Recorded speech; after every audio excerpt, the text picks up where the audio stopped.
मोती परिवार की कहानी पार्ट 1। लगभग 1 साल गुजर चुका था जब उत्तरी इलाकों में बादलों ने अपना रुख ही नहीं किया था।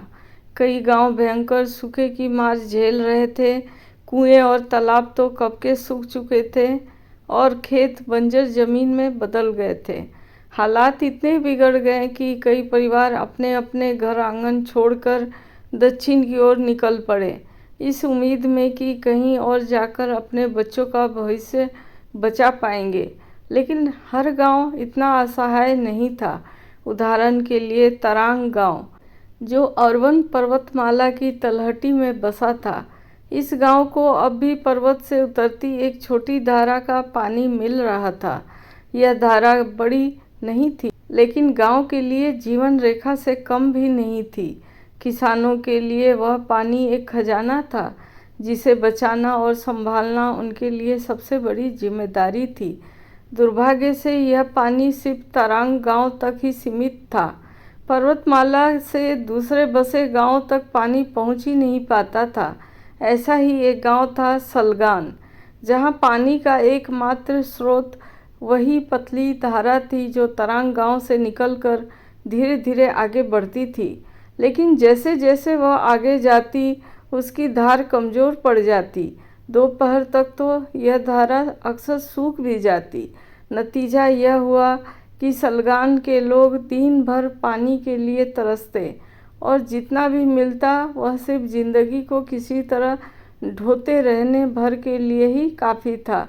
खेतों का हाल बदतर हो चुका था। कभी लहलहाते गेहूं के खेत अब बस सूखी भुरभुरी पराली में बदल गए थे। भूख से बेहाल जंगली जानवर भी अब खुलेआम गांव में घूमने लगे थे। पहले वे खेतों से पेट भरते, लेकिन अब चारा न मिलने पर उन्होंने गांव वालों पर ही हमला करना शुरू कर दिया। गांव वाले मजबूर थे। अपनी जान बचाने के लिए उन्हें इन जानवरों को मारना पड़ा, लेकिन दिल के किसी कोने में उन्हें यह पाप जैसा लगता था, मानो उन्होंने अपने देवताओं का अपमान किया हो। अगर मेरा दरवाज़ा बंद ना होता तो जंगली सूरों का झुंड मुझे नोच ही डालता। सलगान गांव का एक ग्रामीण अपने आंगन की चौखट पर बैठकर पड़ोसी से शिकायत कर रहा था। उसका पड़ोसी बोला, मैंने भी उनकी डरावनी चीखें सुनी थी, लेकिन सच कहूँ तो मुझे तो फसल की ज़्यादा चिंता है। पिछले साल जो कुछ बचा खुचा था वह भी अब नष्ट हो चुका है, और इस साल तो कुछ उगने की उम्मीद ही नहीं बची। एक और आदमी ने गहरी सांस भरते हुए कहा, मुझे डर है कि अब हमें भूखा ही रहना पड़ेगा। शायद यही हमारी किस्मत है। तभी एक और ग्रामीण बोला, मेरी पत्नी दिन रात चिंतित रहती है। मेरे 2 छोटे बच्चे हैं, एक 6 साल का और दूसरी 8 साल की। वे किसी जवान आदमी की तरह भूख सहन नहीं कर सकते। काश वे थोड़े बड़े होते तो शायद मैं इतना परेशान न होता। पासी गांव के बाहर एक सूखे और मुरझाए पेड़ की छांव में 15 साल का एक दुबला पतला लड़का बैठा था। जहां तक नज़र जाती हवा में धूल उड़ रही थी, जमीन फटी पड़ी थी, लेकिन आसमान खाली था। न बादल, न बारिश, न कोई उम्मीद। वह लड़का धीरे धीरे उठा। उसकी आंखों में निराशा तो थी, लेकिन साथ ही एक अनकहा साहस भी। उसका नाम था भानुमई, मोती परिवार का चौथा बेटा। यह परिवार सलगान गांव का सबसे गरीब घराना माना जाता था।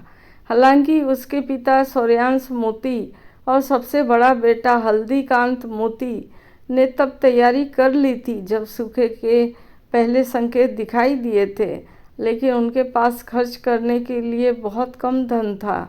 इसलिए उनके खाद्य भंडार में बस कुछ मिट्टी के घड़े थे, जिसमें मोटा अनाज पीसकर रखा गया था, एक बोरी सेम और एक सूखी हरी सब्जियों की गठरियाँ। यह किसी एक मौसम तक तो खींच सकता था, लेकिन एक और सूखे साल को झेलने के लिए पर्याप्त नहीं था। अकाल ने केवल भूख ही नहीं बल्कि संदेह भी पैदा कर दिया था। खाली पेट के साथ गुस्सा भी तेज होता गया, और सिलांजी गांव के जहां पहले पड़ोसी एक दूसरे को खाना बांटते थे, अब वही लोग एक दूसरे को शक की नज़रों से देखने लगे थे। मानो हर कोई चोर हो। थोड़ा और आगे चलते हैं। भानुमयी ने कुछ गुस्से भरी आवाज़ें सुनी जिन्हें वह बहुत अच्छे से पहचानता था।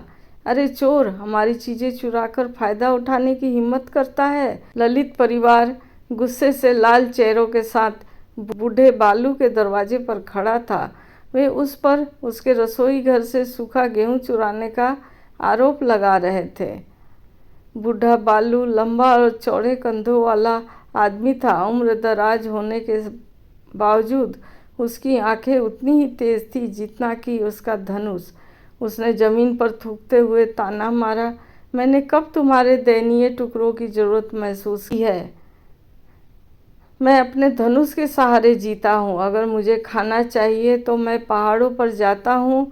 कौन इतना नीच होगा जो तुमसे चोरी करे? बात बढ़ती जा रही थी। ललित परिवार के लोग चिल्लाते हुए उसके घर के भीतर झांकने की कोशिश कर रहे थे और बालू उन्हें बाहर धकेल रहा था। माहौल इतना तनावपूर्ण हो गया कि राह चलते लोग भी रुक गए। भानुमयी चुपचाप एक पेड़ के पीछे खड़ा था। उसे लग रहा था कि भूख से टूटते गांव में यह पहली चिंगारी है जो कभी भी बड़ी आग बन सकती है। ललित परिवार शर्मिंदा तो था, लेकिन फिर भी हटे नहीं। इस बीच गांव के लोग भीड़ बनाकर इकट्ठा हो गए और आपस में फुसफुसाने लगे।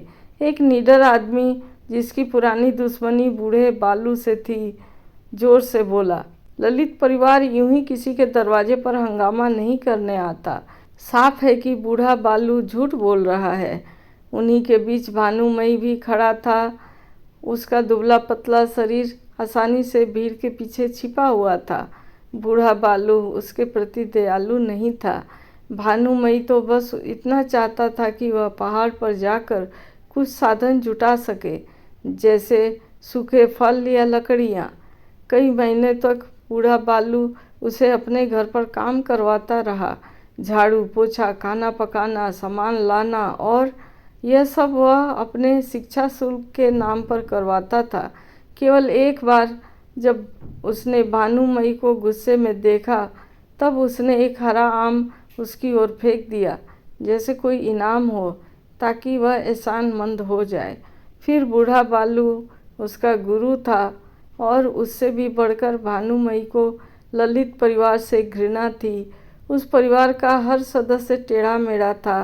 पिता जुए का आदी, माँ तेज मिजाज और कर्कश, बेटा जो दूसरों से चोरी करता था और बेटी जो किसी भूतनी की तरह दूसरी लड़कियों से हमेशा जलती रहती थी।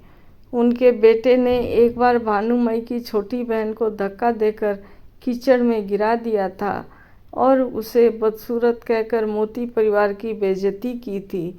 उस दिन भानुमयी ने पत्थर से उस लड़की के नाक तोड़ दी थी। तभी से ललित परिवार ने उसे अपना दुश्मन मान लिया था। भीड़ की फुसफुसाहट अब गालियों में बदलने लगी थी। बूढ़ा बालू अकेला पड़ रहा था। उसके चौड़े कंधे तन कर खड़े थे, मगर उसके चेहरे पर थकान की रेखाएं गहरी हो रही थी। भानुमयी का मन भीतर ही भीतर झकझोर रहा था। क्या वह चुपचाप तमाशा देखता रहे या अपने पुराने गुरु का साथ दे, भले ही वह निर्दयी क्यों न रहा हो। अब इस कहानी का अगला पार्ट आप अगले वीडियो में देखेंगे। नमस्कार।